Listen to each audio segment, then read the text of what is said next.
রাত্রিবেলায় ফোন দেখতে দেখতে মাথায় আইডিয়া আসলো, আজকের ফ্রিজে কয়েকটা চিকেন ছিল, তো ভাবলাম চিকেন চিজ পিজা বানাবো। আর এই চিকেন চিজ পিজাটা খেতে আমার ছেলে মেয়ে খুবই পছন্দ করে। তো সবার প্রথমে আমি এখানে ইস্টকে অ্যাক্টিভ করে নিয়েছিলাম 1 ঘন্টা মতো। তারপরে আবার কি ময়দা নিয়ে এনেছি, হালকা পরিমাণে নুন দিয়ে সেই ইস্ট ভিজানো পানিটা দিয়ে ভালো করে অল্প পানি দিয়ে একদম ডোটাকে রেডি করে নেব। তো এখানে দেখতে পাচ্ছ ডোটা খুব সুন্দরভাবে রেডি করে নিয়েছি। আর পেঁয়াজটা একটু স্টাইল ভাবে কেটে নিচ্ছি, কারণ এটা রিলস ভিডিওতেও আমার ঢালতে হবে। আর এইদিকে টুকরো টুকরো করে নিচ্ছি। তারপরে এখানে ক্যাপসিকানকেও ভালো করে টুকরো টুকরো করে কেটে নেবো। আর আমার ছেলে মেয়ে তো খুবই খুশি হয়ে গিয়েছে, কারণ চিজ পিজা খেতে খুবই পছন্দ করে। চিকেনটাকে আমি একটু ভালোবেসে নিচ্ছি, কারণ চিকেনটাকে আমিও খুব পছন্দ করি। চিকেনটাকেও ভালো করে এইভাবে পিস পিস করে নিচ্ছি। এইদিকে দেখতে পাচ্ছ পিজার জন্য সব আমার রেডি হয়ে গিয়েছে। আর এইদিকে গ্যাস জ্বালিয়ে একটা ফ্রাই প্যান বসিয়ে দিয়েছি, তাতে দিয়ে দিয়েছি তেল। আর চিকেনটা দিয়ে ভালো করে ফ্রাই করে নেব। দিয়ে দেবো নুন, ঝালের গুঁড়ো, সয়া সস, একটু পরিমাণে নুন দিয়ে দিচ্ছি, আর green chilli sauce, tomato sauce দিয়ে ভালো করে আদা রসুন একটু দিয়ে দিয়েছি, দিয়ে ভালো করে উফ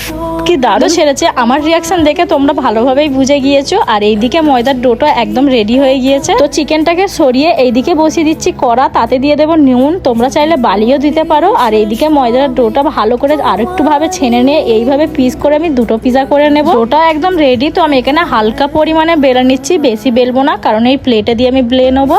আর এই প্লেটে দিয়ে আমি এখানে ভালো করে একটু খুশকি মতো দিয়ে দিচ্ছি, মানে আটা ছড়িয়ে এইভাবে হাতের সাহায্যে মানে বেলে নিচ্ছি। তারপরে এই কাঁটা চামচটা নিয়ে ভালো করে ছেঁদা করে নেব। যাই হোক, এইদিকে আমি নিয়ে নিয়েছি মিউনিস আর একটু টমেটো কেচাপ নিয়ে নিয়েছি। তোমরা চাইলে পিজা সসটা নিতে পারো, আমি পিজা সসটা অত পছন্দ করি না। পিজাটা আমি খুব সহজভাবে বানাই আর একদম পারফেক্ট ভাবে বানাই। আর এইদিকে দেখতে পাচ্ছ ক্যাচ করে চিজ নিয়ে নিয়েছি, আমি মজরেলা চিজ ইউজ করছি, তোমরা চাইলে আমুল বাটার চিজটা ইউজ করতে পারো। এক এক করে ক্যাপসিকাম, পেঁয়াজ ভালো করে পিজার উপরে দিয়ে দেবো। আর আমি এখানে মিউনিস, টমেটো কেচাপ দেওয়ার পরে আগে দিয়ে দিয়েছিলাম, ফের আবার চিজ দিয়ে তারপর উপরে আমি দিয়ে দিয়েছি যত মানে মশলা, তার উপরে দিয়ে ফের আবার চিজ দিয়ে দিয়েছি। তারপরে দিয়ে দিচ্ছি ক্যাপসিকাম আর পেঁয়াজ, আবার একটু চিকেন দিয়ে দেবো, তারপরে আবার চিজ দিয়ে দিয়েছি। আমার ভালোভাবে কড়াটা গরম হয়ে গিয়েছে, একটা ঢাকনা বসিয়ে দিয়েছি। দিয়ে বসিয়ে দেওয়ার পরে আমার হাতটা পুড়ে গেল, তোমরা দেখতেই পেয়েছো। এখানে পিজাটা হয়েছে মানে 30 মিনিট মতো, এখানে দেখতেই পাচ্ছ। তারপরে আরেকবার খুলতে দেখলাম পারফেক্ট ভাবে একদম পিজাটা রেডি হয়ে গিয়েছে। এবার তুলে নিচ্ছি, দেখে নাও পিজাটা একদম পারফেক্ট ভাবে রেডি।